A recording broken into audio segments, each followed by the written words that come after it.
Hi hello ನಮಸ್ಕಾರ. ನಾನು ನಿಮ್ಮ ಸುನಿಲ್ ಕುಮಾರ್.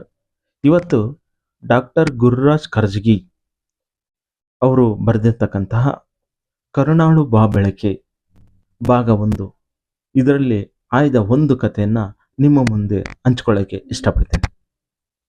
ಸ್ನೇಹಿತರೆ ನೋಡಿ, ಈ ಕತೆ ಒಂದು ಸಣ್ಣ ಒಂದು ಪ್ರೇರಣಾತ್ಮಕ ಕಥೆಯಾಗಿದೆ, ಮೋಟಿವೇಶನಲ್ ಕಥೆಯಾಗಿದೆ. ದಯವಿಟ್ಟು ಕೇಳಿ, ಸಪೋರ್ಟ್ ಮಾಡಿ. ನೋಡಿ, ನರಹರಿ ಅನ್ನೋ ಒಬ್ಬ ಹುಡುಗ ಇರ್ತಾನೆ.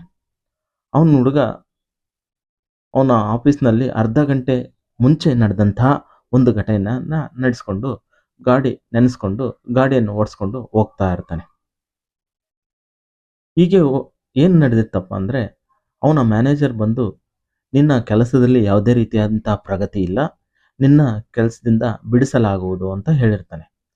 ಇದನ್ನು ನೆನೆಸ್ಕೊಂಡ ನರಹರಿ ಏನು ಹೇಳ್ತಾನಪ್ಪ ಅಂದರೆ, ಹೇಗೆ ನನ್ನ ತಂದೆ ತಾಯಿಗಳನ್ನ ನೋಡ್ಕೊಳೋದು, ಮನೆಯನ್ನು ಹೇಗೆ ನಡೆಸೋದು, ಹೇಗೆ ನನ್ನ ತಂಗಿ ತಮ್ಮಂದಿರನ್ನು ಒಂದು ವಿದ್ಯಾಭ್ಯಾಸ ಮಾಡಿಸೋದು ಅನ್ನೋ ಒಂದು ಯೋಚನೆಯಲ್ಲೇ ಗಾಡಿಯನ್ನು ಓಡಿಸ್ತಾ ಇರ್ತಾನೆ.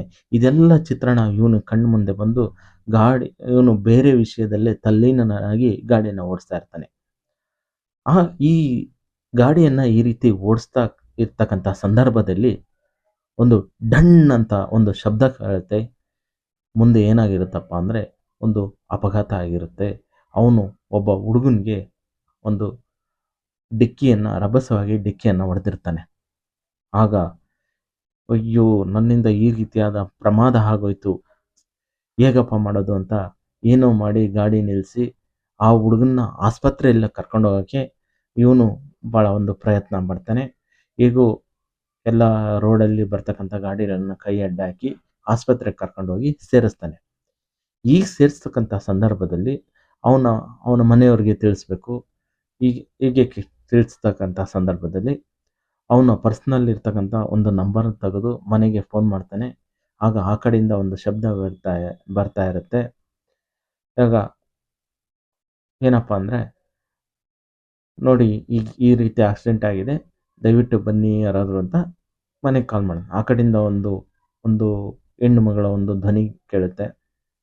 ಅಣ್ಣ, ಪ್ಲೀಸ್ ದಯವಿಟ್ಟು ಇವತ್ತೊಂದು ದಿನ ಹೇಗಾದರೂ ಮಾಡಿ ನಮ್ಮ ಅಣ್ಣನ ನೀವೇ ನೋಡ್ಕೊಳ್ಳಿ ಅಂತ ಅವನ ತಂಗಿ ಇವನ್ನ ಆಕ್ಸಿಡೆಂಟ್ ಮಾಡಿದ್ನಲ್ಲ ಅವನಿಗೆ ಹೇಳ್ತಾರೆ.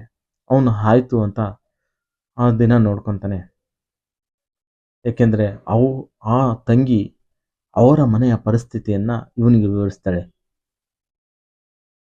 ಅಪ್ಪ ಹುಷಾರಿಲ್ಲ, ತಾಯಿ ಒಂದು ಹಾಸಿಗೆ